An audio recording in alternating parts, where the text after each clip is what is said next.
ভাইজান আপনারা যারা উঠেছেন, আবারও বলছি, আমি ফাউল কথা বলি না, উপযুক্ত সাক্ষী নিয়ে বলছে, একদম হীরা গুহার উপরে যখন উঠবেন, ওই টার্নিং পয়েন্টে 30,000 ফুট উপর দিয়ে আমাদের ডোমেস্টিক বিমান যেগুলো যায় ভাইজান, আপনার কলকাতা থেকে বাগডোগরা এয়ারপোর্টে যেটা যায়, বাংলাদেশের উপর দিয়ে গেলে বেশি উপরে ওঠা লাগে, দেশের সীমানার উপর দিয়ে।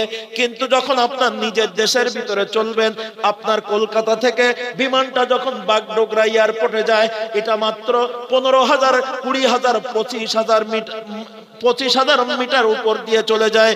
আল্লাহু আকবার। কিন্তু আল্লাহু আকবার, 30,000 মিটার উপরে এই যে হীরা গুহার মাথাটা, একদম টার্নিং পয়েন্টে যখন একেবারে উপরে উঠবেন, ওখানে হীরা গুহার এমন একটা সাইড দিয়ে যাওয়া লাগে, নিচে তাকাইলে হার্ট দুর্বল হলে হার্ট অ্যাটাক করে পড়ে যাবেন, মাথা ঘুরে পড়ে যাবেন।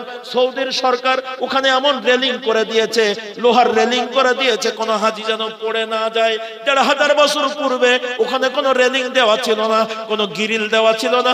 আমার মা খাদিজা, আরবের সবচেয়ে ধনী নারী, সবচেয়ে সুন্দর নারী, 55 বছর বয়সে এক হাতে খাবার নিয়ে ওখানে পড়ে গেলে আমার জীবনটা ছিন্ন ভিন্ন হয়ে যাবে। আমি খাদিজার মাথার জায়গায় মাথা থাকবে না, শরীরের জায়গায় শরীর থাকবে না। আমার মা খাদিজা ওই বিপজ্জনক জায়গা দিয়ে প্রতিদিন স্বামীর জন্য খাবার নিয়ে গেছেন। ব্যাপারটা এত সহজ। একটু জোরে আওয়াজ দিয়ে বলেন। নবী আমার ডাক দিয়ে বলে, জিবরিল রে, কি খবর শুনাইলা? আমি কোনোদিন ভাবি নাই আমার খাদিজা এমন কষ্ট করেছিল, কিন্তু আমি কোনোদিন কল্পনা করি নাই। আর আমার আল্লাহর কাছে মা খাদিজার জীবনের মায়া ত্যাগ করে স্বামীর জন্য খাবার রেডি করে পৌঁছায় দেওয়ার কারণে, স্বামীর জন্য ক্ষুধা না থাকে, স্বামীর জন্য কষ্ট না হয়, আল্লাহ তাআলা এই স্বামীর খেদমতের বিনিময়ে কোরআন নাযিল হওয়ার সাহায্য করার কারণে আল্লাহ তাআলা মা খাদিজা কোনো পয়গম্বর না হলেও আল্লাহ তাআলা সরাসরি খুশি হয়ে মা খাদিজাকে সালাম আর সালাম দিয়েছে। একটু জোরে বলবেন না সুবহানাল্লাহ। আর আমাদের স্ত্রীরা বাড়ি থেকে, মাঠ থেকে বাড়ি আসার পরে, বাজার থেকে, দোকান থেকে বাড়ি আসার পরে যদি বলা হয়, মিন্টুর মা একটু পানি দাও তো, আমি খুব কাজে আছি, এই মিন্টু, এই তোর আব্বা পানি চাচ্ছে, একটু পানি দে। কথা বুঝতে পারেননি আমার? স্বামী পানি চেয়েছে, স্বামী খাবার চেয়েছে, টেবিলের উপরে বাড়া আছে, খাই নাও। আপনাদের দিকের মহিলারা ভালো। এখন মহিলারা চিন্তা করছে, হুজুর সন্ধ্যা রাত্রি জমি জমার ব্যাপারে আমাদের পক্ষে কথা বললেন, আর এখন শেষ সময় এসে আবার আমাদের বিরুদ্ধে লাগলেন। আপনার আর ওয়াজ করা লাগতো না, আপনি তো আস্তে আস্তে এবার আমাদের ঘাড়ের বোঝা চাচ্ছেন। আমার মা বোনেরা খুব সাবধান। দুনিয়ায় থাকতে জান্নাতের মালিক হওয়া যায়, আল্লাহকে খুশি করা যায়, যদি নাকি স্বামীর একজন আদর্শবান স্ত্রী হওয়া যায়। একটু সুবহানাল্লাহ বলা যাবে না? মা খাদিজা, আবারও বলছি, পারতেন একটা কর্মচারী দিয়ে ভাত পাঠাইতে। ওই বিপজ্জনক জায়গায় আমি আমার জীবন দিয়ে কেন উঠবো গো? স্বামী উঠেছে, উঠুক গা, অন্য লোক দিয়ে পাঠাই দিতাম। খাদিজার জন্য যাইতো কি যাইতো না বলেন? কর্মচারীরা যাইতো কিনা? যাইতো। আমার মা বোনেরা দুই হাত ধরে অনুরোধ করে যায়, স্বামী এমন একটা আদর্শবান, স্বামী এমন একটা দামি, আল্লাহ তাআলা তোমাকে এত দামি বানিয়ে দিয়েছে স্বামীকে। আল্লাহ রাসূল বলেছেন, আল্লাহ তাআলা যদি পৃথিবীতে কাউকে সিজদা দেওয়ার অনুমতি দিতেন, তাহলে নিশ্চয় প্রত্যেক স্ত্রীকে বলতেন তোমার স্বামীদেরকে সিজদা করো। সুতরাং স্বামীর খেদমতটা আল্লাহর কাছে খুবই পছন্দনীয়। একটু সুবহানাল্লাহ বলবেন না? নাম্বার 2, আল্লাহ তাআলা মা খাদিজার জন্য জান্নাতের ভিতরে বালাখানা তৈরি করেছেন। কারণটা কি বলবো নাকি?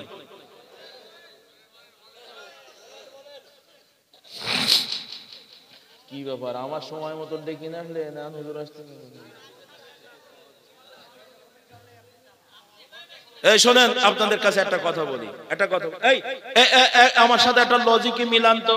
আচ্ছা, আপনারা যদি বাজারে যান, তেল কিনবেন, কয় নম্বর, 1 নম্বর না 2 নম্বর? এই তো ভালো কথা বলেন, জোরে বলেন, কয় নম্বর? 1। আমার গাড়ির একটা পার্টস নষ্ট হয়েছে, দোকানদারের কাছেই বলবেন নাকি, দোকানদার আমারে 2 নম্বর পার্টস দাও? সবাই 1 নম্বর চায় না? সবাই 1 নম্বর পছন্দ করে। আমি আজকের মাহফিলে এখানে লেখা আছে আমি 2 নম্বর। দেখেন লেখা আছে।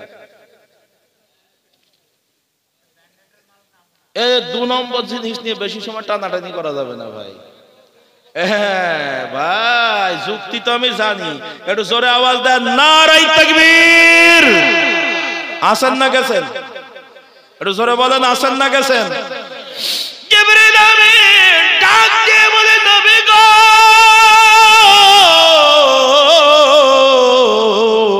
আপনার প্রিয়তমা খাদিজার জন্য আল্লাহ কেন বালাখানা বানিয়েছেন শোনেন। মা খাদিজাতুল কুবরা আর হাঁটতে পারে না, একটু অসুস্থতা বেড়েছে। হাদিসের ভিতরে বর্ণনায় আসছে এই ঘটনা ঘটার মাত্র 7 দিন পরে, কেউ কেউ বলেন 9 দিন পরে মা খাদিজা দুনিয়া থেকে বিদায় হয়ে গেছেন। একটু জোরে বলুন আল্লাহু আকবার। জিবরিল আমিন ডাক দিয়ে বলে, ইয়া রাসূলুল্লাহ, মা খাদিজাতুল কুবরা প্রায় শেষ হয়ে যাচ্ছে, এত অসুস্থ মা খাদিজা এখন আর হাঁটতে পারে না।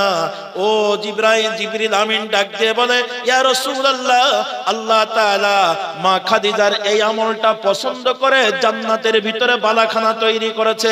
সেটা হলো এই, মা খাদিজা এত সম্পদের মালিক, একটা সময় মৃত্যু হয়ে যাবে, মুমূর্ষ হয়ে গেছে, অসুস্থ হয়ে গেছে, শরীর চলে না। মা খাদিজা একটা বার ডেকে বলল না, ইয়া রাসূলুল্লাহ, প্রাণের স্বামী, আমি আমার হাজার হাজার কোটি কোটি টাকার সম্পদ আপনার হাতে তুলে দিলাম। শুনেন, কোটি কোটি টাকার সম্পদ স্বামী গো, নবী গো, আপনার হাতে তুলে দিলাম। আমার কোনো ছেলে সন্তান নাই, আমার মাত্র 4টা মেয়ে। আল্লাহর নবী, আমার স্বামী গো, আমি খাদিজার সম্পদ থেকে আমি কোনো দাবি করি না, একটা দাবি করি, আমার ছোট মেয়ে ফাতেমা বড় গরিবের হাতে পড়ে যাবে। ও আল্লাহর নবী, আমার আদরের ফাতেমার জন্য এই মক্কার ভূখণ্ডে একটা দামি বাড়ি বানিয়ে দিবা, এটা আমার দাবি। আমার কোটি কোটি টাকার সম্পদ তোমার হাতে তুলে দিলাম। আমার ফাতেমার বিয়ে দেওয়ার সময় আমার ফাতেমার স্বামীর হাতে, এই স্বামীর কাছে এই সম্পদটা তুমি তুলে দিবা, এতটুকু আমার দাবি। আমার ছোট মেয়ের জন্য একটা লাল রঙের উট দেবা, এতটুকু আমার দাবি। জিবরিল আমিন বলে, না না ইয়া রাসূলুল্লাহ, আপনার খাদিজা গোটা সম্পদটা সন্তানের জন্য একটা বিন্দু জমা রাখলো না, কাউকে কিছুই দিল না, এক বাক্যে বলে দিল, আল্লাহর নবী, আমি খাদিজার গোটা সম্পদটা আমি আল্লাহর দ্বীনের জন্য, আমি ইসলামের জন্য, ও নবী আপনার আদর্শ বাস্তবায়নের জন্য অক্ষ করে দিলাম। আমি আমার কোন সন্তানের জন্য সম্পদ রাখলাম না।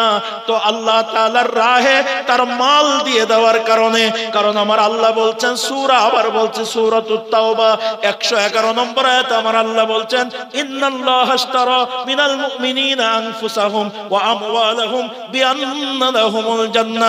কোন ব্যক্তি যদি তার জান দিয়া, কোন ব্যক্তি যদি তার মাল দিয়া আল্লাহর রাস্তায় দৌড়াইতে পারে, তো আল্লাহ তাআলা তার জন্য জান্নাত বরাদ্দ করে দেয়। তো জিবরিল আমিন ডাক দিয়ে বলছি, ইয়া রাসূলুল্লাহ, আপনার হাতে মা খাদিজার গোটা সম্পদ অক্ষ করে দেওয়ার কারণে সন্তানের জন্য জমা রাখলো না, তো সব আল্লাহর রাস্তায় দিয়ে দিয়েছে।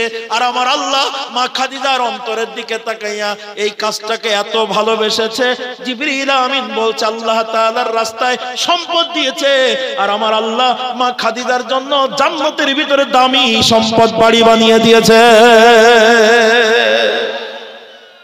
আর আমরা ওই গুড়াইদা বলেছিলাম, বুড়ো হয়ে মরে যাবো ভাব, এমন সময় ছোট ছেলের এই বাড়িটা লিখে দিলাম, বড় ছেলের ওই মাঠের মধ্যে বড় দাগটা দিলাম, মেজি ছেলেটা একটু ল্যাংড়া ফ্যাংড়া মানুষ, বাজারের পরে দোকানটা ওর নামে লিখে দিলাম।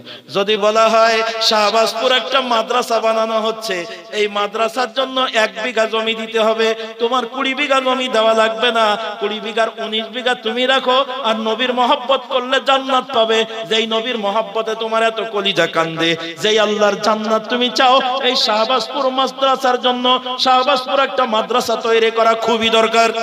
কথা বলেন ঠিক না বে ঠিক? এটা আমি এসে বুঝেছি। আজকের ইমাম সাহেব যদি মারা যায়, নাকি যাবে না, আবে হায়াত খাইছেন, 57 বছর ইমামতি করছে, আর 7 মিনিট করতে পারবে গ্যারান্টি আছে? উনি মারা যাওয়ার পরে এই গ্রামের ইমাম বাইরে থেকে আবার ভাড়া করে নিয়ে আসতে হবে। কথা কন না কেন? এই পাড়ায় একটা মানুষ তৈরি হলেন না যে ইমাম সাহেব না থাকলে নামাজ পড়াবে। এই গ্রামে একটা মানুষ নাই একটা মানুষ মারা যাওয়ার পরে ভাড়াটিয়া হুজুর ছাড়া নিজের বাবার জানাজা নিজে পড়ায়। কষ্ট নিয়েন না, শুধু হুজুরের দোষ দিলে হবে না, হুজুরের দোষ দিলে হবে না তো। এটা হলো আমাদের সবার মিলে চেষ্টা করতে হবে। এখান থেকে 20 বছর 30 বছর 40 বছর 50 বছর আগের সেই জামানা এখন নাই, এখন ডিজিটাল পৃথিবী। আপনাদের শাহবাজপুরে আগামী বছর মাহফিল হওয়ার আগে এখানে অবশ্যই মাদ্রাসার ছাত্ররা কিভাবে জানাজা পড়াতে হয়, কিভাবে জুমার নামাজ পড়াতে হয়, এর প্রদর্শনীর পরিবেশ তৈরি করা দরকার। আমি অনুরোধ করছি, আপনারা একটা মাদ্রাসা শুরু করেছেন মনে হয়, এই মাদ্রাসাকে কি করে ডেভেলপ করা যায়। মাত্র 6 মাস একটা বাচ্চা, আপনার বাচ্চাকে মাদ্রাসায় দেন, আপনার বাচ্চাকে একটা নুরানি মাদ্রাসা কিন্ডারগার্টেন খুলে আপনার গ্রামে চালু করেন।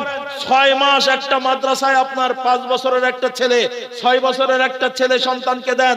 6 মাস পরে আমি প্রমাণ করব, আমি ওয়াদা দিয়ে যাচ্ছি, যদি বেঁচে থাকি, যদি আমার সাথে যোগাযোগ রাখে কর্তৃপক্ষ, 6 মাস পরে আপনার ওই বাচ্চাটা আপনার জানাজা কিভাবে পড়াতে হয় এতটুকু শিখে যায়। মাত্র 6 মাস। আপনাদের কাছে অনুরোধ করে চলে যাব, আপনাদের শাহবাজপুরের এই মাদ্রাসাকে ডেভেলপ করতে হবে। এখানে একটা মাদ্রাসা, অত্যাধুনিক মাদ্রাসা, অল্প সময়ের ভিতরে মাদ্রাসা। একটা বাচ্চাকে 1 বছর মাদ্রাসায় পড়ান, 2 বছর পড়ান, এরপরে ডাক্তার বানান, ইঞ্জিনিয়ার বানান। আমি নিষেধ করছি না। আমার 2টো ছেলে, আমার বড় ছেলে এখন লন্ডনে থাকে, আমার বড় ছেলে লন্ডনে থাকে। ইসলামের প্রতিটা মোটামুটি আলহামদুলিল্লাহ বড় আলেম হয় নাই, কিন্তু তারাবির নামাজ পড়াইতে যোগ্যতা রাখে, জামাতের সাথে তারাবির নামাজ পড়াইতে পারে, জানাজা পড়াইতে পারে। আমার ছেলে এখন ইকোনমিক্সে লন্ডনে লেখাপড়া করে। ও কি ঈমান হারিয়ে গেছে? ছোট ছেলেটাও একই অবস্থা, ও হয়তো আর 2 বছর 1 বছর পরে ও চলে যাবে। তার লেখাপড়ার গতি ভালো, দেশে রাখার মতন পরিবেশ নাই, বেরিয়ে যাবেই। আগুন হাতের মধ্যে পকেটের মধ্যে রাখা যায় না, ওটা বেরিয়ে যায়। আমি এজন্য বলছি, আপনার ছেলেকে ডাক্তার বানান, ইঞ্জিনিয়ার বানান। সবাই যদি মুহাদ্দিস হয় তা পুলিশ হবে কেন? সবাই যদি মসজিদের ইমাম হয় তাহলে ডাক্তার হবে কে? আপনার ছেলে ডাক্তার হবে, ইঞ্জিনিয়ার হবে, কিন্তু বেসিক ইসলামের জ্ঞান থাকতে হবে তার। প্রাথমিকভাবে ছোটবেলায়, ছোট থেকে তাকে ইসলামের শিক্ষায় দীক্ষায় দীক্ষিত করতে হবে। আপনার মসজিদের ভিতরে মক্তব থাকতে হবে। এই মক্তব তো ছিল, মক্তব দাদা হুজুর মুজাদ্দিদ জামান আবু বকর সিদ্দিক রাহমাতুল্লাহ আলাইহি প্রত্যেকটা মহল্লায় মহল্লায় জারি করেছিলেন। মক্তবে ছোটবেলায়, ছোট থেকে আপনার ছোট্ট বাচ্চা, ছেলে হোক আর মেয়ে হোক, ছোট্ট মানুষ, তারা মক্তবে ফজরের নামাজের পরে মক্তবে আরবি পড়তে গেছে, বিকেল বেলা আরবি পড়তে গেছে। প্রত্যেকটা সমাজ হয়ে গেছে কোরআনের সমাজ, সমাজ হয়ে গেছে আদর্শবান সমাজ। কথা আওয়াজ দিয়ে বলেন ঠিক না বেঠিক? আমি শাহবাজপুরের সকল বাবাজিদের কাছে, সকল ভাইদের কাছে কোলো জোড়ে অনুরোধ, 2 হাত ধরে অনুরোধ, 2 পা ধরে অনুরোধ করছি, এই শাহবাজপুর মাদ্রাসাকে ডেভেলপ করার জন্য আপনাদের ছেলেদেরকে দিতে চান, বাচ্চাদের দেবেন। মাদ্রাসাকে সুন্দর করে করার জন্য কে আছেন দেখি? আপনার জান আর মাল দেওয়া লাগবে না, একটু মন দেন তো। আপনার একটা ছেলেকে মাওলানা আব্দুল সামাদের মতন বানাইতে চান, মাওলানা আব্দুল সামাদ আজাদের মতন বানাইতে চান, মাওলানা মিজানুর রহমানের মতো বানাইতে চান, দাদা হুজুর কিবলা রহমাতুল্লাহ আলাইহির দৌহিত্র মাওলানা আলী আকবর সিদ্দিকী সাহেবের মতন বানাইতে চান, একজন মুহাক্কিক আলেম বানাইতে চান। এই মর্মে কারা কারা রাজি আছেন? আমি টাকা চাচ্ছি না, ঈমান চাচ্ছি। আপনার সন্তানকে মাদ্রাসায় দিয়ে আপনার সমাজ, আপনি নিজে বাঁচেন, নিজে বাঁচো জাহান্নামের আগুন থেকে, তোমার আহলে বর্গকে বাঁচাও। তাই আপনার সন্তানকে মাদ্রাসায় দেওয়ার জন্য 4টার ভিতরে একটা মাদ্রাসায় দেন। মাদ্রাসায় যারা পড়েছে খাবারের কষ্টে মরে যায়, এরকম কারোর রেকর্ড পাইছেন? স্কুল কলেজে পড়িয়ে বড় মেলা লেখাপড়া শিখাইছেন, চাকরি পায় না, ভোগ করে ঘুরে বেড়ায়, এখন ফেন্সিডিল খায়। মাদ্রাসায় লেখাপড়া শিখান 5 বছর। এই ছেলেকে আপনার রিজিকের জন্য জমি জমা দেওয়া লাগবে না, অটোমেটিক আল্লাহ তাআলা কম ইনকাম করলেও তাদের ভালো চলে। একটু তাকাই দেখবেন ভাই, আমি খারাপ বলিনি, মিলিয়ে দেবেন। এই জন্য শাহবাজপুর মাদ্রাসাকে ডেভেলপ করার জন্য আমার এলাকার যুবক ভাইরা যারা আছেন, মুরব্বীরা যারা আছেন, আপনারা রাজি আছেন? আরে কথা বলেন, রাজি আছেন? এই মাদ্রাসা ভালোভাবে প্রতিষ্ঠিত হোক। কারা কারা চান একটু হাত উঁচু করেন তো দেখি। না না, ওই হাত উঠতেছে না মানে কি হুজুর, হলি হোক না হলি না হোক। এই হাত যারা তুলছে না তারা আপনার বাইরের লোক হলেও একটু হাত উঁচু করে দোয়া করে দেন আমাদের জন্য। একটু জোরে আওয়াজ দেন। মাদ্রাসা প্রতিষ্ঠিত করব ইনশাআল্লাহ, বলেন ইনশাআল্লাহ। আরো জোরে বলেন ইনশাআল্লাহ। হাত নামান। আচ্ছা, আপনাদের বাচ্চা, আপনাদের ছেলে, আপনাদের নাতি কে কে দেবেন একটু হাত দেখান তো। অন্তত 10-15টা হাত, 20টা হাত একটু দেখান তো। হুজুর আমার ছেলে দেব, আমার নাতি দেব। একটা হয়েছে, দুটো, তিনটে, চারটে, পাঁচটা, 6টা, 7টা। সেক্রেটারি সাহেব হাতে করেছে। জি আলহামদুলিল্লাহ। কি আমার কথাই কি আপনারা রাগ করলেন নাকি? হুজুর আমাদের শাহবাজপুর মাদ্রাসা হোক আর না হোক, আপনারা তো জ্বালা খেয়ে, আপনি ওয়াজ করতে এসেছেন, ওয়াজ করে চলে যাবেন, এটাই তো কথা। না না, কেউ কেউ বলছে, কেউ কেউ বলছে হুজুর আপনার এত জ্বালা খান, মাতবাড়ি কপাল বলাই শুধু নেন কে? হ্যাঁ, আপনি আইসেন ওয়াজ করতে, ওয়াজ করে চলে যান। শাহবাজপুরের মাদ্রাসা হোক না হোক আমরা বুঝবো না। ভাই আপনারা আমার পরে রাগ করবেন না ভাই, আমার অভ্যাস। যেখানে দেখিবে চাই, উড়াইয়া দেখিও তাই, পাইলেও পাইতে পারো অমূল্য রতন। আমি গুনাহগার, আপনাদের পায়ের ধুলি রধম। বুঝানোর মতো কোনো ইলম নাই, যোগ্যতা নাই। মা খাদিজাতুল কুবরা পারতেন তার সন্তানের জন্য একটা দাবি করতে, কিন্তু করেন নাই। পুরো সম্পদ উজাড় করে দিলেন। আজকের মাহফিলে আপনারা যারা আছেন জান্নাতের দাবি করেছেন, সব সম্পদ দেওয়া লাগবে না। যদি শাহবাজপুর মাদ্রাসার জন্য আপনাদের কাছে বলা হয় 10,000 করে টাকা দিতে হবে, 50,000 টাকা দিতে হবে, এই মুহূর্তে ছাত্র বেড়ে গেছে, বিল্ডিং বানাইতে হবে, তখন যার কানে যেভাবে পৌঁছাইবে আখিরাত পাওয়ার জন্য, জান্নাত পাওয়ার জন্য, সেভাবেই দৌড়ায় সামনের দিকে যাবেন। আপনার এই দানটা অন্তর থেকে দিলে যিনি খুশি হবেন, জোরে বলেন তিনি কে? আরো জোরে বলেন তিনি কে? সম্মানিত হাজিরিন, রাত্রি গভীর হয়ে যায়। আল্লাহর নবী সাল্লাল্লাহু আলাইহি সাল্লাম মিরাজের ভিতরে, জান্নাতের ভিতরে প্রিয় সাহাবী হযরতে হারেসার, কষ্ট হচ্ছে আপনাদের,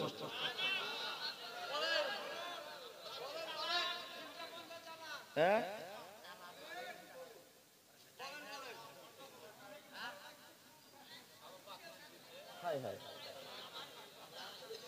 ভালো লাগলে না না না না, এসব আপনি আমাকে টাইম 2টো পর্যন্ত দিয়েছেন, এখন 2:35 বাজে, এখনো যদি বলেন 3টা, তাহলে আপনি আমাকে বলতেন ফজর পর্যন্ত, আমি সেই কায়দায় শুরু করতাম। আমি তো কায়দা জানি, আমি ঈশার নামাজ পড়ি, ফজরের আজান দেওয়া বন্ধ। লোক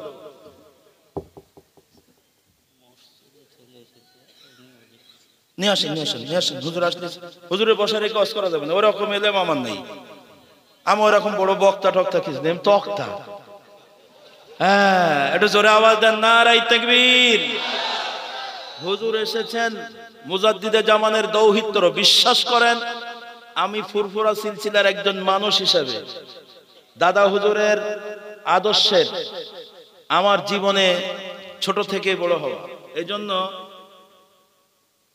হুজুর এখানে আসার পরে আমি কথা বলবো, এ ধরনের কোন ইলম, কোন যোগ্যতা আমার নাই। আপনারা মেহেরবানি করে আমার উপরে জুলুমটা আজকে করবেন না।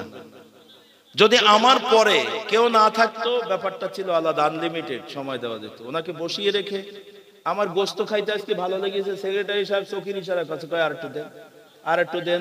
এ ভাই গোস্ত ভালো লাগছে বুঝি কি একবার বেশি খাওয়া যায়? তাই তো ওটা আরো পরবর্তীতে আর একটা খারাপ হয়ে যাবে। একটু জোরে আওয়াজ দেন, নারায়ে তাকবীর। নবী আমার মেরাজ থেকে আসার পরে জিবরিল আমিনের কথা বাছাই করার জন্য, যাচাই করার জন্য ডাক দিয়ে বলেন, হারেসার বন্ধুরা, হারেসার জীবনে কি এমন আমল আছে যেটা সবার চেয়ে বেশি, একটু জানিয়ে দাও। মনে আছে আপনাদের কথা? হ্যাঁ, আল্লাহু আকবার। জিবরিল আমিনের কথায় নবী আমার পরীক্ষায় পড়ে গেলেন। ডাক দিয়ে বলে, হারেসার বন্ধুরা, হারেসার জীবনে এমন কি আমল আছে যে আমলটা তোমাদের চেয়ে অধিক ভালো, যে আমলটা তোমাদের চেয়ে অধিক দামি? আবুল হারেসা, হারেসার বন্ধুরা এক বাক্যে ডাক দিয়ে বলে, নবী গো, হারেসার সাথে আমাদের আমলের অন্য কোনো জায়গায় কোনো ত্রুটি আমি দেখি না। আমরা যা করে হারেসা তাই করে। হারেসার সাথে সব জায়গায় আমাদের মিল আছে, হারেসার সাথে দাওয়াতের ব্যাপার আমাদের সাথে মিল আছে, তবে একটা জায়গায় হারেসার সাথে আমরা পারি না। বলে কোন জায়গা গো সেটা বলো। আল্লাহু আকবার। হারেসার বন্ধুরা ডাক দিয়ে বলে নবী গো, হারেসার মা জননী এখনো দুনিয়ায় বেঁচে আছে। একটু জোরে বলবেন না সুবহানাল্লাহ। হারেসার মা এখনো দুনিয়ায় বেঁচে আছে, আমাদের অনেকের মা বেঁচে আছে ইয়া রাসূলুল্লাহ, তবে হারেসার সাথে আমরা পারি না মায়ের খেদমতের ব্যাপারে। ও হারেসা, হারেসা কেমন করে মায়ের খেদমত করে বলো। আল্লাহু আকবার। হারেসার বন্ধুরা ডাক দিয়ে বলে আমরা যে কোনো পরিবেশে থাকি, কিন্তু যখনই মায়ের প্রয়োজন হয় সে জানে মায়ের যতক্ষণ পর্যন্ত গোসল না হয় হারেসা কোনোদিন মায়ের আগে গোসল করে না।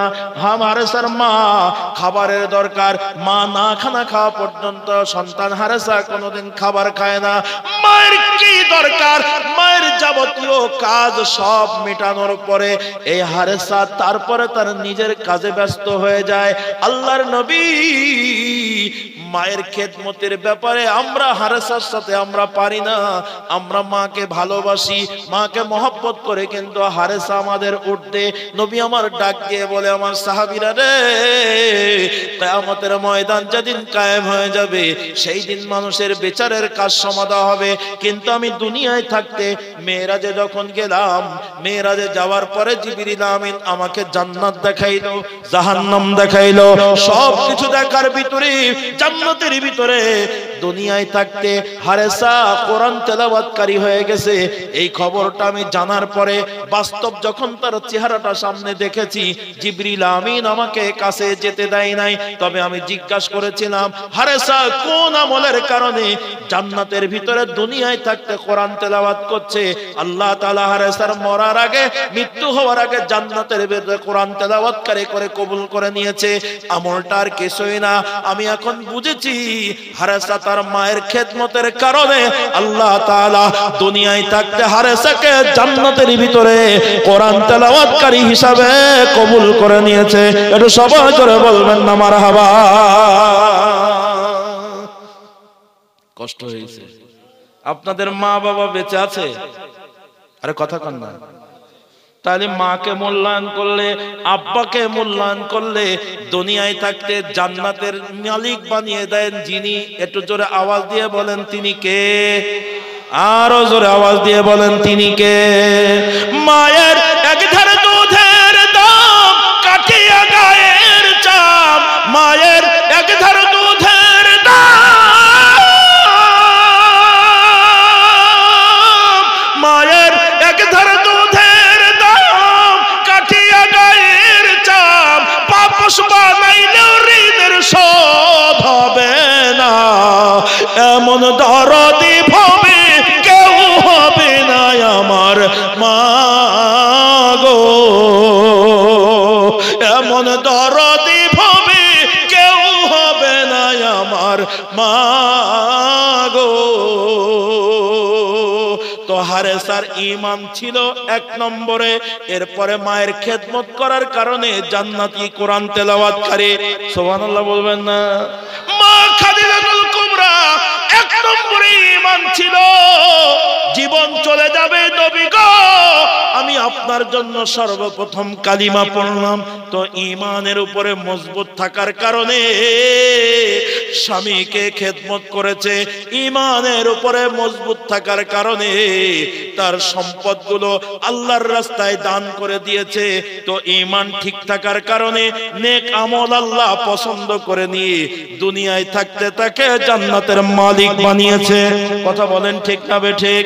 তাই আমার আল্লাহ ডাক দিয়ে বলছেন ইন্নাল্লাযীনা আমানু ওয়া আমিলুস সালিহাত কানাত লাহুম জান্নাতুল ফিরদাউসি নুজুলা। একটু সবাই জোরে আওয়াজ দিয়ে বলেন মারহাবা। আল্লাহ তাআলা বলছেন নিশ্চয় যারা ঈমান এনেছে এবং নেক আমল করেছে, মা খাদিজার মতো, হযরতে হারেসার মতো যারা ঈমান আনার পরে নেক আমল করেছে, কানাত লাহুম জান্নাতুল ফিরদাউস নুজুলা, আমি জান্নাতুল ফিরদাউস তাদের জন্যই রেডি করে রেখেছি। কষ্ট হয়ে গেছে আপনাদের? ওয়াজ কি বুঝতে পেরেছেন? কথা বলেন, ঈমান আছে না গেছে? জোরে বলেন, আছে না গেছে? যা গেছে ফিরিয়ে নেন, যা গেছে ফিরিয়ে নেন। খবরদার, খবরদার, যে কোনো সময় চলে যাব, পরপারে যাত্রী হয়ে যাব। এজন্য আমরা জানা মতে আজকে থেকে আর ইসলাম বিরোধী কোনো কাজ করব, আরো জোরে বলেন না, করব ইনশাআল্লাহ। বলেন ইনশাআল্লাহ, আরো জোরে বলেন ইনশাআল্লাহ। জি, আল্লাহ তাআলা আমাদের সকলকে কবুল করুন, সকলকে দ্বীনের জন্য কবুল করুন, এই প্রত্যাশা নিয়ে। আর নয়, বাঁচিলে দেখা হবে দুনিয়া মাজার, না বাঁচিলে দেখা হবে হাসর ও মাজার। আল্লাহ তাআলা আমাদের সকলকে জান্নাতি মানুষ হওয়ার তৌফিক দান করুন। একটু জোরে আওয়াজ দিয়ে বলেন আমিন। আরেকবার জোরে আওয়াজ দিয়ে বলেন আমিন। আচ্ছা শোনেন, হুজুর আসছে না তো, কেন আসছে না, নিয়ে আসছেন না, শোনেন এক মিনিট শোনেন। এখন ছেড়ে দিলে আর এক বেতাল হবে, কেউ কেউ উঠে যাবেন, মাহফিলটা একদম নষ্ট হবে, হুজুরের কষ্ট হবে। আপনারা সবাই যে জান্নাত চাইছেন, আল্লাহ বলছেন ওই আয়াতের শেষ আয়াত 8 নম্বর আয়াতের কথা আমি আর বলি নাই, 107 বলেছে, 8 নম্বরটা শোনেন, খালিদিনা ফিহা লা ইয়াবগুনা আনহা হিওয়ালা। আল্লাহ বলছেন আমার জান্নাত যে তোমরা চাইছো, ওই জান্নাত এরকম সুন্দর করে সাজানো, জান্নাতে একবার যারা ঢুকবে জান্নাত থেকে কোনোদিন আর বের হতে চাবে না। একটু সুবহানাল্লাহ বলেন। পৃথিবীর অনেক জায়গায় আমি গিয়েছি, শোনেন, এ কোরআনের বদৌলতে পৃথিবীর অনেক দেশে আল্লাহ তাআলা যাওয়ার সুযোগ দান করেছেন। শুধু ভারত না, বাংলাদেশের মানুষ শুধু ইন্ডিয়াতে এসেছি কোরআনের বদৌলতে তা না। আলহামদুলিল্লাহ, দেখছেন দোকান ছোট কিন্তু বেচা কিনা খুব ভালো।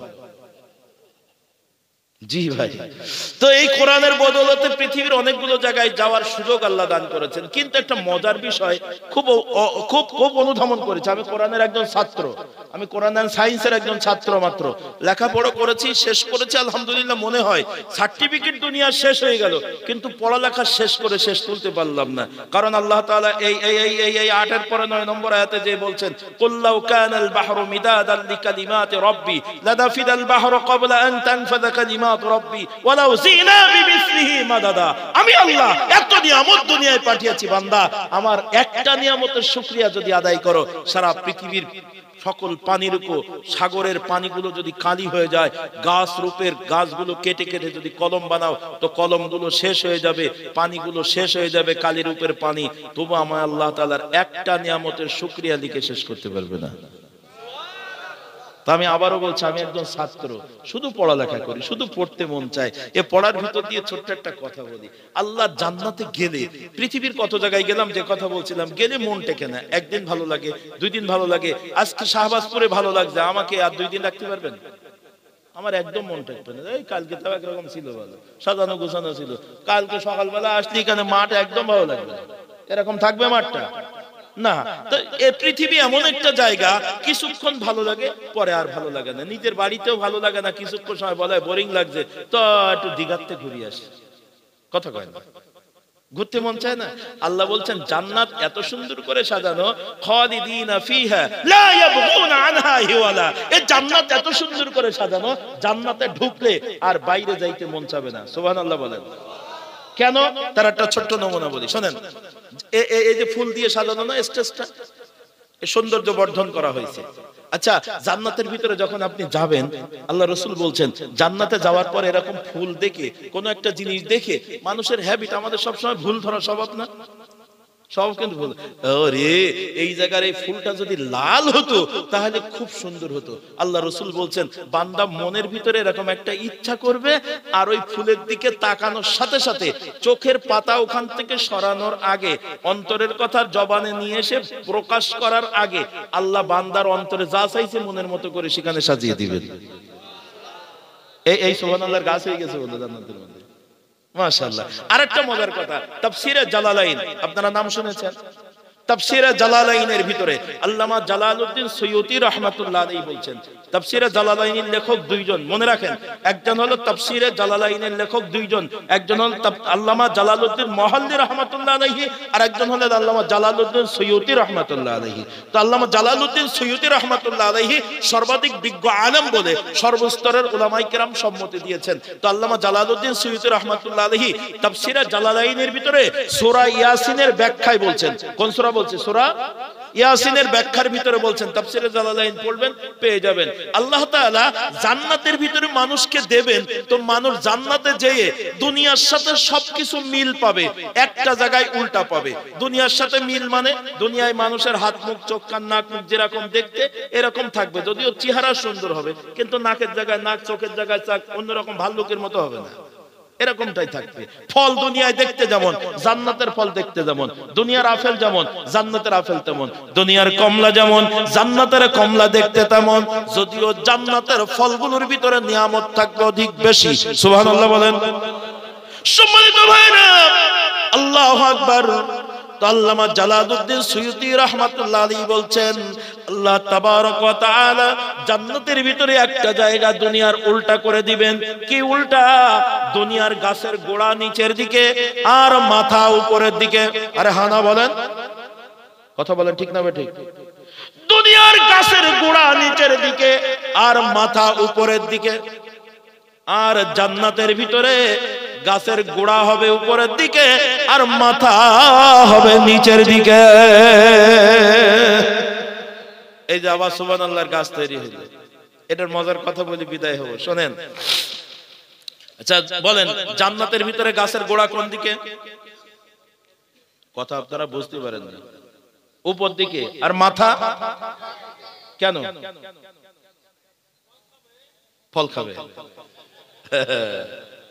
আচ্ছা আপনাদের কাছে একটা মজার কথা বলি, আপনারা আপনাদের এদিকে প্রসিদ্ধ একটা গাছ, আম গাছ সবার বাড়িতে আছে না? আছে কম বেশি।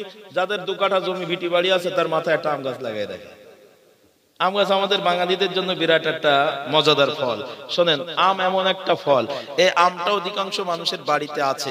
আচ্ছা বলেন তো দেখি, আপনারা কত গবেষক দেখি, আম যখন গাছে পাকে তখন উপরের ডালে আগে পাকে না নিচের দিকে আগে পাকে? কেউ কেউ চিন্তা করছে হুজুর পাই আর খাই, এ কোনোদিন দেখিনি। কিন্তু মুরব্বী যারা আছেন একটু বুঝে সুঝে কাজ করেন, তারা বলছেন না হুজুর উপরের দিকে আগে পাকে। কারণ উপর যেখানে রোদ বেশি লাগে, আলো বেশি লাগে, বাতাস বেশি লাগে, ওখানে তাড়াতাড়ি পুষ্ট হয়ে পাকে। একটু সুবহানাল্লাহ বলেন। আচ্ছা এখন উপরের ডালে আম পেকে গেছে একটা, এখন গাছওয়ালা আম গাছের নিচে যেয়ে তাকায় তাকায় বলে আম একটু থাক, নিচের দিকে পাকুক, একসাথে পারবো, এরকমটা বলে? বলে বলে তো না। গাছওয়ালা চিন্তা করে ওই কথা বললি তো পাখিতে 1 নম্বরে খাবে, 2 নম্বরে কিছু মানুষ পাখি আছে ওরা আমার না বলি পেড়ি খাবে। কথা কন ঠিক না ভাই? এই জন্য ওটা পেড়ি ফেলে, আগে ওটা পারি, বিসমিল্লাহ পারি। আচ্ছা বলেন, উপরের আম পাড়তে গেলে নিচের আম পড়ে যায় কি যায় না? একটু জোরে বলেন। এই শোনেন, এখন উপরের আম পাড়তে যেয়ে নিচের আম পড়ে যায়। জান্নাতের ভিতরে আল্লাহ তাআলা একটা ফলের জন্য আর একটা ফলকে কষ্ট দিবে না। তো গাছের গোড়া উপরের দিকে, মাথা নিচের দিকে, বান্দা যেই ফলটা খাইতে যাবে ইচ্ছা করার সাথে সাথে ওই ফলের রাবারের মতন ফোঁটাটা লম্বা হয়ে বান্দার গালে পৌঁছায় যাবে। একটু জোরে বলবেন না সুবহানাল্লাহ? নারে